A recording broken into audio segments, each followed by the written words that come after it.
वो उनकी शादी की सालगिरह का दिन था। पति-पत्नी एक दूसरे से नाराज़ थे। कुछ देर पहले दोनों में किसी बात पर जोरदार सी बहस हुई थी और ये नाराज़गी उसका ही नतीजा थी। दोनों की शादी को 5 साल हो चुके थे। इन 5 सालों में उनका प्यार धुंधला पड़ने लगा था। प्यार की जगह शिकायतों ने ले ली थी। दोनों ये बात अच्छी तरह जानते थे और चाहते थे कि उनके रिश्ते में वो पहले वाली बात आ जाए। लेकिन लाख कोशिशों के बावजूद उनके रिश्ते में खटास बढ़ती जा रही थी।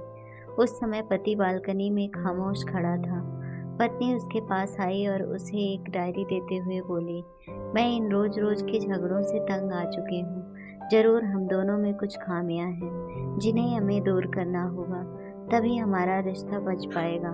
मैं चाहती हूँ कि अगले 1 साल में तुम्हें मुझ में जो भी कमियां दिखाई पड़े, वो तुम इस डायरी में लिख देना। मैंने अपने लिए भी एक ऐसी ही डायरी ले ली है, जिसमें मैं तुम्हारी कमियां लिखा करूँगी।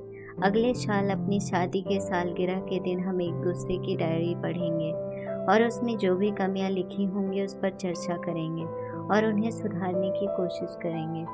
पति तैयार हो गया। वक्त गुजरता गया और 1 साल बीत गया। शादी की सालगिरह आ गई। दोनों एक दूसरे के सामने बैठे हुए थे। पहले पत्नी ने अपनी डायरी पति की तरफ बढ़ाई। पति डायरी के पन्ने पलटने लगा।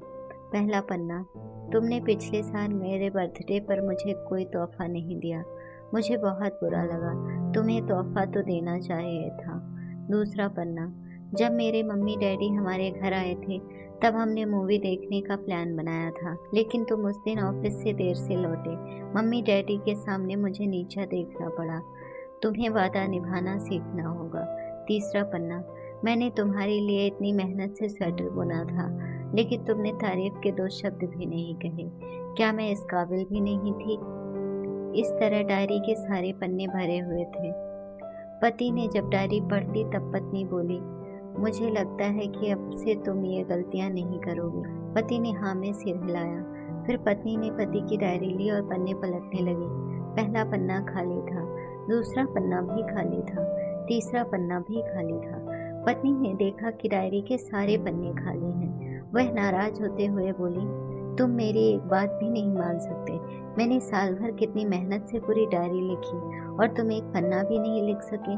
पति ने कहा, आखिरी पन्ना खोलो, उस पर मैंने सब लिख दिया है। पत्नी ने आखिरी पन्ना खोला और पढ़ने लगी। उसमें लिखा था, डियर, चाहे तुमसे जितनी शिकायतें करूं, तुमसे जितनी बहस करूं, सच ये है कि मैं तुम्हारा दिल से आभारी हूँ, क्योंकि इतने सालों में तुमने मुझे और मेरे परिवार को बहुत प्यार दिया है। इसलिए इस डायरी में लिखने के लिए मेरे पास कुछ नहीं है। ऐसा नहीं है कि तुम में कोई कमियां नहीं हैं, लेकिन तुम्हारे प्यार, समर्पण और त्याग के सामने वो सारी कमियां छोटी हैं। हजारों कमियां हैं मुझ में, इसके बावजूद तुम मेरी परछाई बनकर हरदम मेरे साथ रहती हो। भला अपनी परछाई की भी कोई कमी निकालता है? तुम जो हो, जैसी हो, मैं तुमसे बहुत प्यार करता हूँ और इस तरह तुमसे लड़ते झगड़ते और प्यार करते अपनी सारी जिंदगी गुजार देना चाहता हूँ। उम्मीद है तुम मुझे और मेरे परिवार को यूं ही प्यार करती रहोगी। ये पढ़कर पत्नी की आंखों में आंसू उमड़ आए। उसने उसी समय अपनी डायरी पति के हाथ से छीन ली और उसे जला दी, साथ में वो सारी शिकायतें भी जो इतने सालों से उसके मन में दबी हुई थी। पति पत्नी दोनों ने फैसला किया कि वो जैसे हैं वैसे ही एक दूसरे को स्वीकार करेंगे, अच्छाइयों के साथ, कमियों के साथ और ढेर सारे प्यार के साथ। अगर आपको हमारी स्टोरी अच्छी लगी हो तो अपने दोस्तों के साथ भी शेयर कीजिए और कमेंट में ज़रूर बताइए कि कैसी लगी ये कहानी। और हाँ, चैनल को सब्सक्राइब करना ना भूलें।